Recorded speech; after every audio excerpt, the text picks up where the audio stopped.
रात 10 बजे लगभग अचानक मुझे एलर्जी हो गई। घर पर दवाई नहीं, ना ही इस समय मेरे अलावा घर में कोई और। श्रीमती जी बच्चों के पास और हम रह गए अकेले। ड्राइवर भी अपने घर जा चुका था। बाहर हल्की हल्की बारिश की बूंदें सावन महीने के कारण बरस रही थी। दवा की दुकान ज्यादा दूर नहीं थी, पैदल भी जा सकता था, लेकिन बारिश की वजह से मैंने रिक्शा लेना उचित समझा। बगल में मंदिर बन रहा था। एक रिक्शा वाला भगवान की प्रार्थना कर रहा था। मैंने उससे पूछा चलोगे, तो उसने सहमति में सिर हिलाया और बैठ गए हम रिक्शे में।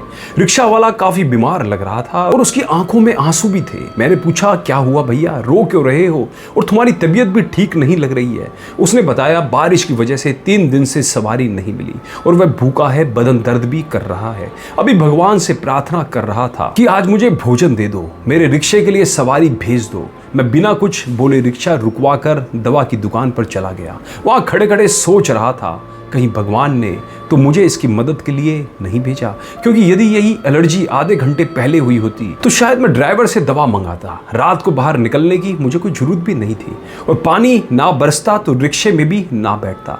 मन ही मन भगवान को याद किया और पूछ ही लिया भगवान से, मुझे बताइए क्या आपने रिक्शे वाले की मदद के लिए भेजा है। मन में जवाब मिला हाँ। मैंने भगवान को धन्यवाद दिया। अपनी दवाई के साथ रिक्शे वाले के लिए भी दवा ली। बगल के रेस्टोरेंट से छोले भटूरे पैक करवाए और रिक्शे पर आकर बैठ गया। जिस मंदिर के पास से रिक्शा लिया था वहीं पहुंचने पर मैंने रिक्शा रोकने को कहा। उसके हाथ में रिक्शे के 30 रुपए दिए, गरम छोले भटूरे का पैकेट और दवा देकर बोला खाना खाकर ये दवा खा लेना, एक एक गोली, ये दोनों अभी और एक एक कल सुबह नाश्ते के बाद। उसके बाद मुझे आकर फिर दिखा जाना। रोते हुए रिक्शा वाला बोला मैंने तो भगवान से 2 रोटी ही मांगी थी, मगर दयालु भगवान ने तो मुझे छोले भटूरे भी दे दिए।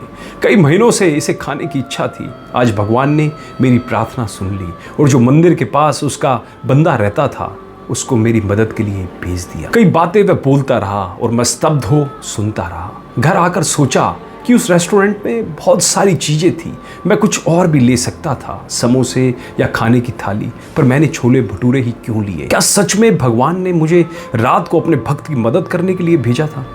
हम जब किसी की मदद करने सही वक्त पर पहुंचते हैं तो इसका मतलब उस व्यक्ति की प्रार्थना भगवान ने सुन ली है और हमें अपना प्रतिनिधि बना, देवदूत बना उसकी मदद के लिए भेज दिया है। दोस्तों इसलिए कहते हैं अचानक आए परोपकार, दान और मदद के मौकों को ना गंवाएं। क्या पता ईश्वर ने आपको यह मौका दिया है और उनके प्रतिनिधि के रूप में क्या पता आपको स्वीकार किया है। कहानी अच्छी लगी हो तो औरों को भी प्रेरित करें, इस कहानी को ज़्यादा से ज़्यादा शेयर करके।